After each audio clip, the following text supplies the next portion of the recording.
pretty good Saturday so far. I apologize for not making a video for the last couple weeks. Just unexpectedly busy traveling to different states, so I'm sorry for that. I said I would make a couple, maybe even a few videos on a recap of just crap that Cenk said during the Politicon debate between him and Ben Shapiro. I know there's obviously a lot of news that's happened between there, and I know maybe the hype of Politicon has died down a lot since then.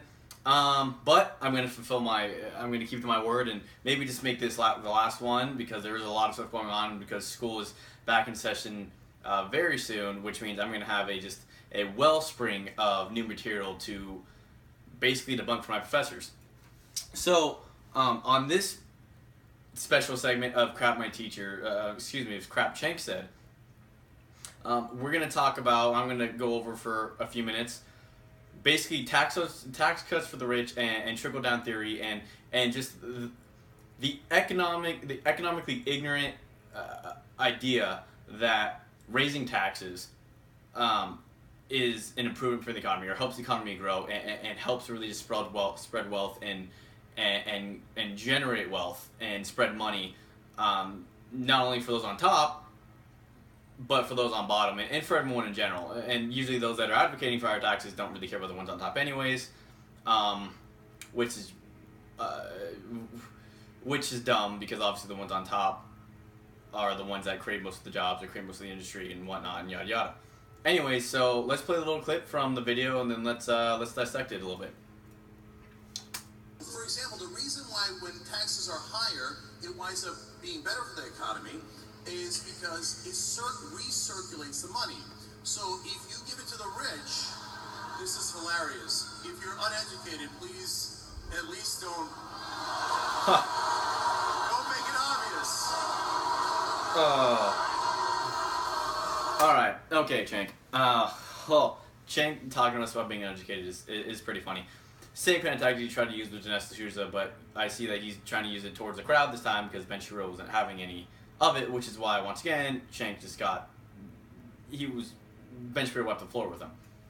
Anyways, so what he just said is very, it's really interesting, and it kind of flips his debate a little bit, and here's why. Is that he basically thinks, and he advocated for in the minutes before this and after for a little bit, that basically conservatives and free market capitalists and people for smaller government believe in this notion of trickle-down economics, or trickle-down theory, which means that if you cut taxes for the rich, then the money that the rich have is somehow going to magically trickle down to the middle class and to the poor, and yada yada yada. Now, there is and Thomas Sowell speaks about this in his essay. Actually, I have his essay right here. It's called Tax Cuts for the Rich and Trickle-Down Theory, and he just debunks that whole, both of those notions. It's a very good essay. I highly recommend it to just give you good material to combat this absolute leftist revisionist history of economics and of really how it's grown since pretty much the Great Depression. Anyways, so what he's trying to say is, like I said, the trickle-down theory. But what he just said is very interesting. He's saying how basically he's kind of saying he believes in trickle-down economics. He just believes that more money is going to be to the people when you tax the rich, when you tax those with a lot of money. So he's not totally disagreeing with what he's trying to put on conservatives, which is apparently that we want to take taxes out, or lower taxes, so that it'll trickle down to those on the bottom, but that you should just forcefully take taxes from the rich and give it to those on the bottom. That's all he's saying. He's saying you artificially take it from those on top and give it to those on the bottom. That's it. That's all. And of course, you have to demonize the top in order to be able to do that, for the people to support that and the voting people to support such notions. Of course, you always have to demonize them, which is what we see now with the mainstream media demonizing anything conservative or anything Trump and yada yada yada. Here's the problem with this: when you raise taxes on the rich, they will find loopholes. Historically speaking, when taxes have been raised on the rich, lower tax revenues have been brought in. Now, people who might not understand how the economy works that well, you might think, well, why is that? And the economy is, think of it this way, really simply, the economy is a system, and it's all connected. with how high energy prices are, or even how much it costs for a certain metal to be mined, or how much regulation there is when it comes to creating these products. And you have things like OSHA and NLRB always breathing down your neck, and all these different things. And obviously these things make it harder. These artificial government institutions make it harder for an economy just to flow naturally, and for people to have the free will to pick what they want and let things fail and let things succeed based upon if their desires are truly met, or met the way that they would like, that accommodate them best. So I'll give you an example. So in 1921, I have it written down right here. 1921 tax rates, put it in front of me. Tax rates, and those making 100,000 or more, was at 73%. 73%. The federal government brought in $500 million in taxes. It's a lot of money for back in that day. In 1929, for the same class of people making $100,000 or more a year, the tax rate on them was 24%. The government made over $1 billion. Over $1 billion. And granted, in 1929, there was less money. There was just less money in general, which kind of all, which led to a lot of the effects of the Great Depression and what led up to the Great Depression. That's a video for another time. It's really complicated, especially for those people that don't quite understand how the economy works. But basically, there was not enough money in the economy, and so the federal government, obviously having having the power to print money at this point, or having the power to basically be the lender of last resort, they didn't do their job as that, which they shouldn't have never been in the first place, and that's because that's putting way too much power in the hands of the federal government anyways, and just causes collusion and everything else. Anyways, so just from right here, we see, for example, for years ago, when the taxes are higher on the rich, they will find tax loopholes. Here, I have it from Thomas Sowell's essay right here, from Andrew Mellon, who was actually Andrew Mellon was the Secretary of Treasury for President Harding in 1921. So what he basically says in this was, quote, "Just as labor cannot be forced to work against its will, so it can be taken for granted that capital will not work unless the return is worthwhile. It will continue to retire into the shelter of tax-exempt bonds, which offer both security and immunity for the tax collector." So what he's saying is, when the taxes are higher on those who are rich, they will claim as taxes. They will claim as taxes because they won't invest as much, so they won't make as much. They'll save their money more. They will put their money maybe offshore accounts. They will find loopholes they'll find tax-exempt securities and etc., things like that. And then they'll be able to now claim less taxes. So the government, which gets most of its taxes from 87% of the federal government's taxes, gets its money from the top 1%. 87%. If the top 1% is claiming less taxes, then they're not going to make as many taxes. Which means what? Which means the middle class is going to have to bear that cost. The middle class always bears the cost. It always bears the cost the most when taxes are raised, because the rich are going to try to take their money out as much as possible. Especially since, like I just said, the rich pay most percent of federal income taxes. When taxes are the reason why this is so important, because when taxes are lower, and of course this is a really basic economic lesson, I understand. Henry has a great book on this. Henry has a great book that will really help you in understanding just how connected the economy is, and how many factors that affect it, and how much those factors can really affect it, especially when now artificial institutions, government institutions, create laws and rules and regulations that just screw up the natural order of the economy. So when people have more money, when people have less taxes, when the 1% and big corporations and yada yada yada are able to spend more of their money, when the taxes are lower, what's going to happen? What's going to happen is they're going to hire more people. Hire more people means more productivity. Okay, the price of a product is most affected by the price it takes, or the cost it takes to create that product. The cost in the worker fees, salaries, benefits, just to actually get the material needed to buy from maybe other companies, like for a pencil, for example. All the other industries that they have to collaborate with in order to create that one product, and then all their workers and all their benefits and yada yada yada yada yada. And so the reason why it's important to keep these taxes lower, as Cenk thinks that when you raise the taxes, people are going to get the people on the bottom are going to get the money, they're going to be able to spend it more. But that makes no sense when most of the people that pay the taxes are the top 1% that pay 87% of the taxes. When you take away their money and they claim less money, now what's going to happen? Well, now the federal government still needs money, so it's just going to raise taxes elsewhere. That's all it's going to do. Or a state's going to raise taxes. I know California doesn't mind raising taxes at all. And what's going to happen is now jobs are going to be lost, hours are going to be cut, salaries might even be cut, benefits might even be cut. You don't even get me started on artificial government laws or government laws such as Obamacare and things that just throw a total wrench into the economy, a total wrench into how business owners, big or small, can run their business and how many people they can hire and yada yada. That's just something totally crazy. And then on top of everything else.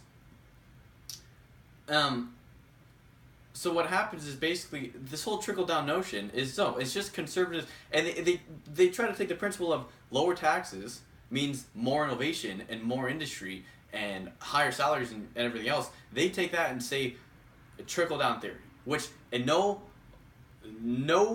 book, no real economic book by any sort of legitimate economist, doesn't matter if it's ranging from 200 pages to over 1,000 pages, speaks of trickle-down theory.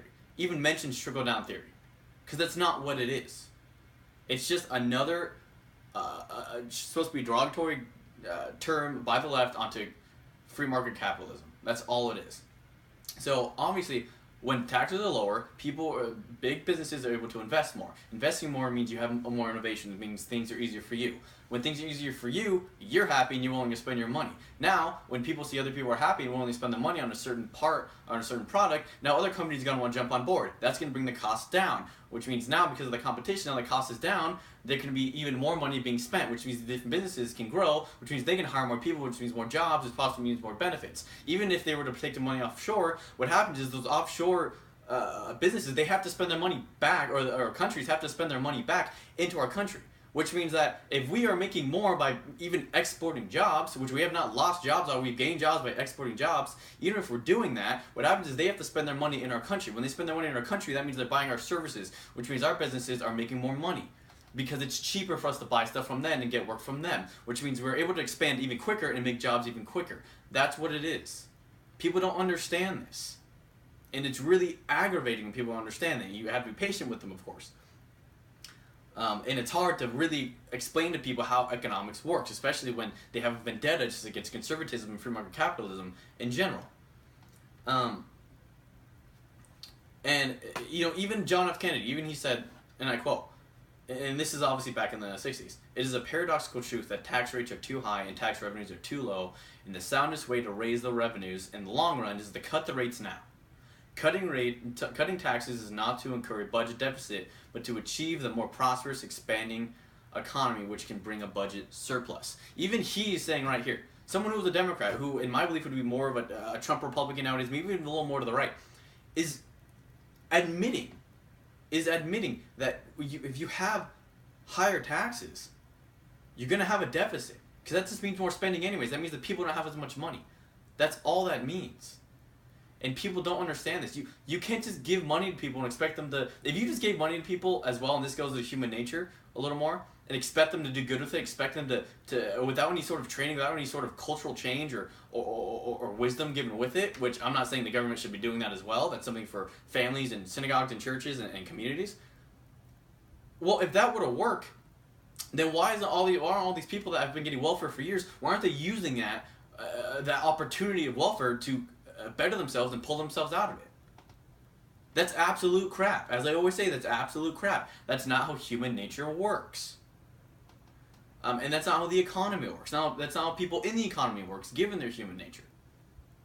So when Cenk is talking about tax cuts for the rich and how, oh no, what we should be doing is just taxing them and giving it to the people in the middle, that doesn't make any sense. When you are taxing the rich and giving them to the people in the middle, and those in lower classes, you're just taking their money away.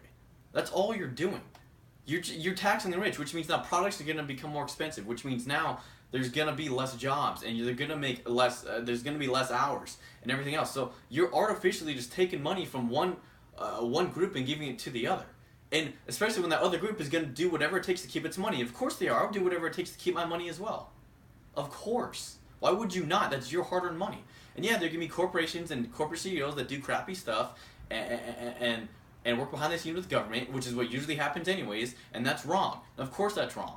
But if, so long as you keep taxes higher and regulations higher and so on and so forth, which means that you give us less options to buy from other people so that we can buy from a company that's not screwing us, so long as you do that, so long as you have that government and that corporatism collusion, basically, as long as you have that, the government's just screwing us. It's a sham and it's a lie.